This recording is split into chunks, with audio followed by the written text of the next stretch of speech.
Hey friends, this is the second chapter of the base defense video.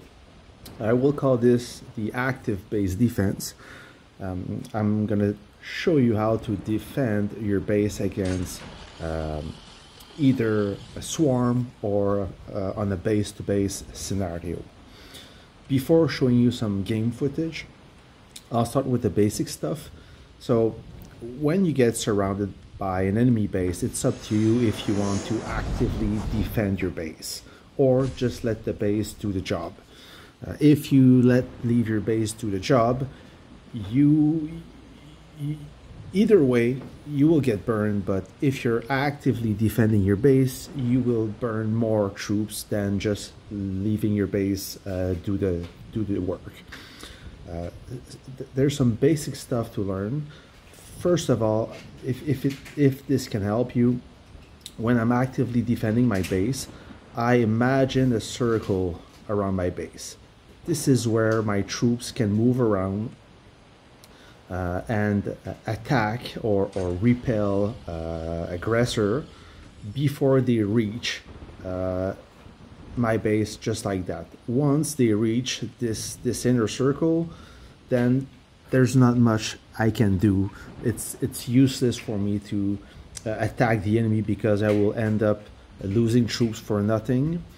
And if I lose troops, my base is less effective to defend itself. So keep that in mind. Make sure that your troop survive so your base can burn as much enemy as possible. Ultimately, you will end up getting burned, but the idea is to survive long enough either to burn as much troops as possible or until helps come. Alone, there's no secret recipe. There's nothing else you can do except killing as much as possible without losing much troop. And for the enemy, your base is like an obstacle. For you, it's an advantage. If you have to if you have to pop in and out of your base, then if you want to move around your base, so let's say you want to go the other side, well, you're not gonna go around and reach the other side. You see how long it takes? You're just gonna pop in and pop out, just like that. It's much quicker, and the enemy, it's harder for the enemy to locate you, to track you. Okay, so use this trick for you. You pop out, and if you want to go there, you just pop back in and you pop back out. Okay, also when the enemy is reaching this circle I'm talking about, what I do is I leave 1 or 2 artillery outside.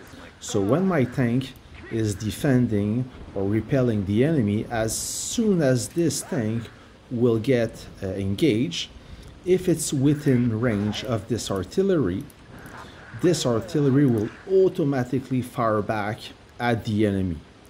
And this way you don't have to manually click and select the enemy. If the enemy runs away, your artillery is going to run away, and you have to garrison it back, or you have to always manage your artillery. You don't want to do that. You just want to leave your artillery outside, so when they are within range, they will just fire automatically. If the enemy gets too close, you just garrison back in and you wait until they fire at your base. So I think that's the basic stuff for you to understand. So I'm going to show you some in-game footage. I have 3 scenarios to show you. I'm going to comment them. I may pause the video from time to time to make sure you all understand, because the goal here is not just to watch me play. It's to for me to explain you what I'm doing, because there's nothing random I'm doing here. Everything is calculated. The goal, I repeat, is to last as long as possible without losing much troop and to kill as much as possible. Okay? Enjoy the video. This is the footage I want to show to you. I'm gonna play it. I'm gonna do the voiceover and explain what I'm doing. Pay attention to this unit. Okay. Did you see what happened? So I'm gonna rewind. So while we're attacking this base, I have my 3 howitzer busy burning this base, and this guy right there, he wants to attack me. This is a bold move because he's too far away to attack this unit. He needs to travel, and he needs to time his attack so he will fire before me. The thing is, it rarely works because while this unit is in its firing cycle, I will always beat him because he needs to charge from 0 and I'm already charged or mostly half there. So I'm going to play this video. So he starts with a full unit. He will attack me. I fire back. 1 salvo, 1 officer skill, and this unit is halfway down. So this is another sequence I want to show you.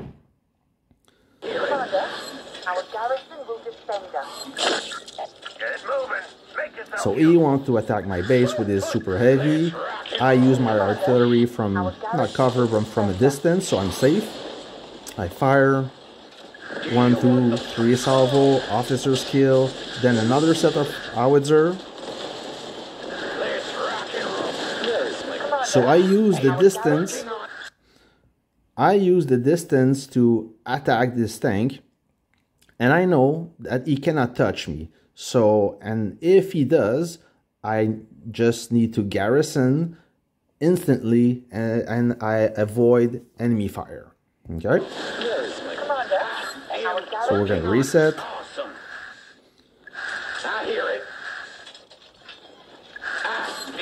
I'm going to position myself. Okay, so did you see what just happened? I'm going to pause it.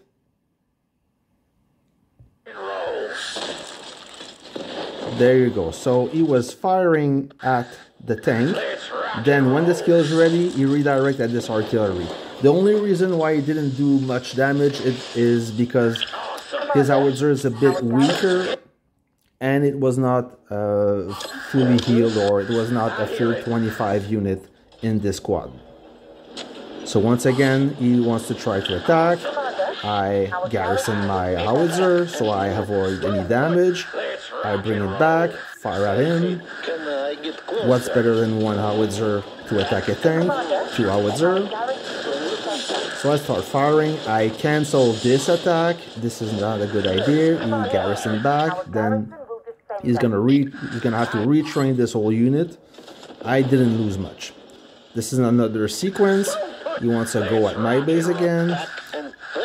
Take out my 2 artilleries, so I'm safe. Now I use 3 units. Okay, sometimes you have to be fast. So we have no chance. So his super heavy is melting fast. I'm gonna also counter this little tank. Boom. So I did some significant damage. And if you see, I didn't lose 1 single unit. This is important because when you're in a battle, you don't want to give kills to the enemy. You want to preserve your reserves as much as you can, because if you're out of reserves, you can't play anymore. You cannot buy those reserves. You have to wait. Okay?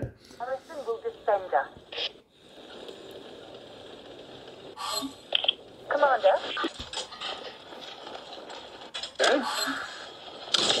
So I will use my heavy tank to initiate the attack on the base.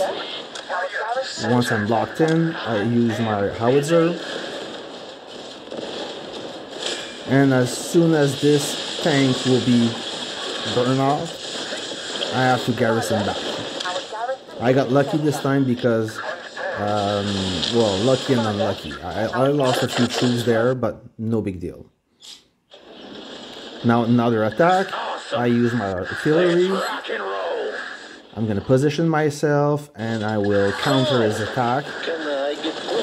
This one is not well positioned, so I'm going to garrison it back, because if that unit would be under attack, I wouldn't retreat in time. There you go. Once again, the howitzer is perfect for this scenario. He's far away, and the super heavy is a slow tank, so I can attack him safely.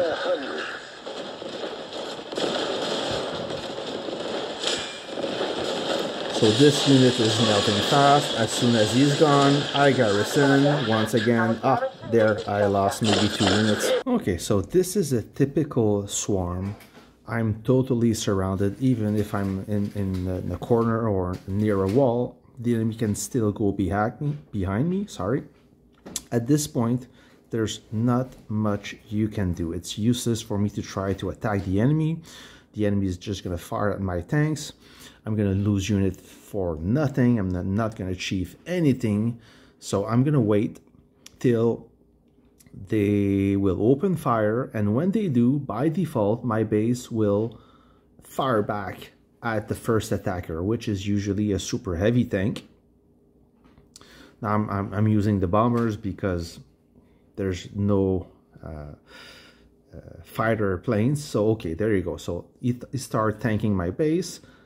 My base is going to fire back, and you see I'm firing back at those artillery just by dragging and dropping my artillery on the enemy artillery. Why I do that? It's the artillery is the most dangerous unit against your base, and they're the easiest units to kill. So by eliminating those artillery pieces, your chance of surviving it's greater. In this case, well, I'm doing my best, but obviously I'm outnumbered, and there's no miracle here. Like I said, the goal here is to relocate as fast as possible, not lose any troops for nothing. And as you can see, I lost a few artillery pieces. So this is part of the video that I wanted to show you. So it happens really quick. Okay, everything happens super quick. You see, I only killed 852 troops. I lost 204. It's still a positive battle record. So I'll take this. It's no big deal. So the next one I want to show you, it's this one right there. So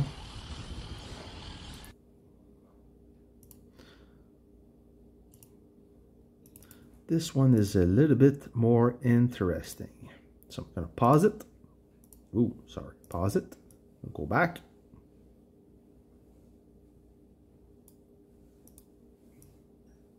Okay. So in that scenario, my base is half burned already, and they did the mistake of activating my base. When you're sieging a base, you don't want to send your bomber, because it will activate my base, and then it's much easier for me to defend myself. You see that circle I'm talking about? So I'm leaving my artillery really close to my base, but I'm only using my tank to attack the enemy. I'm going to try to save my friend here who's under attack. He's under a lot of pressure. I could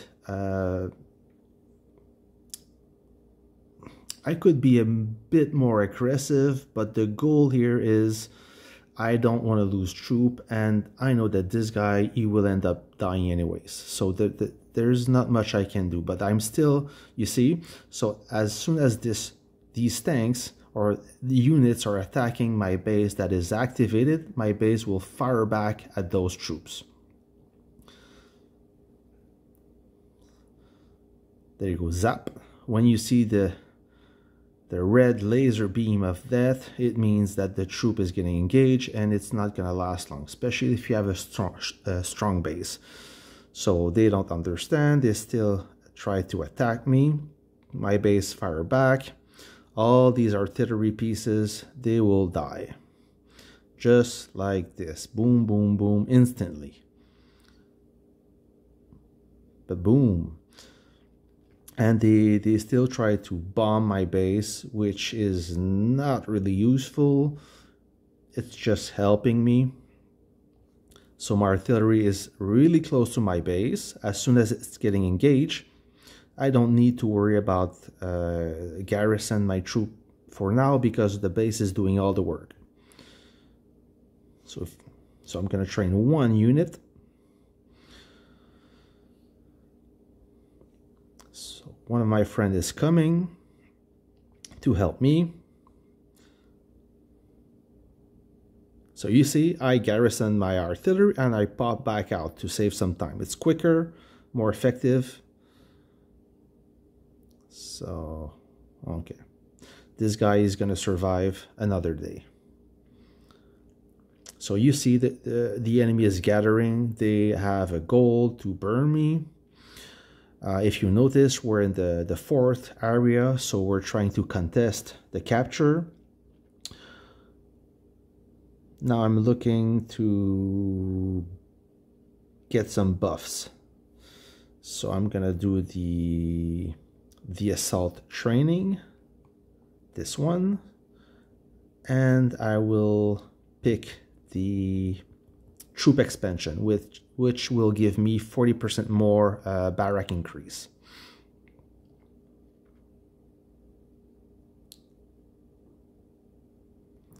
So I don't see any fighter plane. I'm gonna use all my units, all my tools to burn as much troops as possible. That's how you're effective. You use everything you can to keep the pressure on the enemy. So I picked the expansion. I'm gonna train my troops back to have the maximum. You see how fast it trains when you pick the training buff? Wow, it's super quick. So now they gather, they approach me. I use my artillery to try to...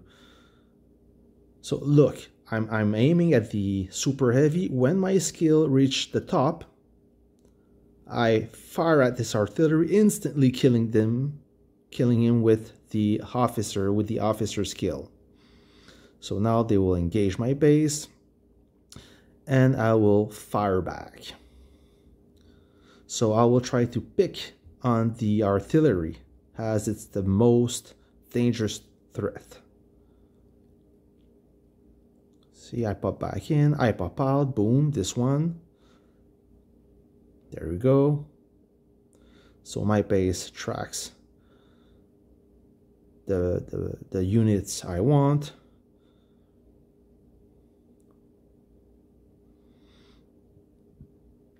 Despite all this, you see my base is losing health really quick. Like I said, the goal here is to survive as long as I can. I relocate super fast. And now we're going to see the battle report. So,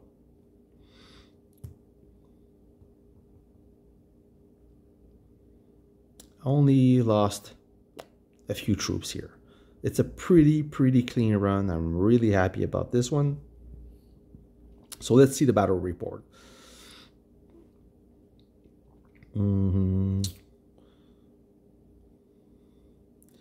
So 1500 kills for 4 losses. Almost no damage to my base on the first run. And on the second run,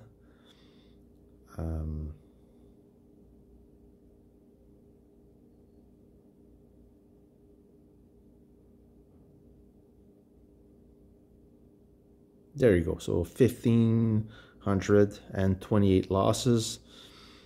A really good battle report. Quite happy with this one.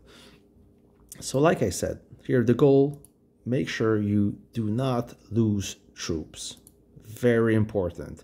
You do not want your base to be empty. If it's empty, it's useless. You're gonna die instantly. It's no good. Make sure you take care of your troops so your base will kill more enemies.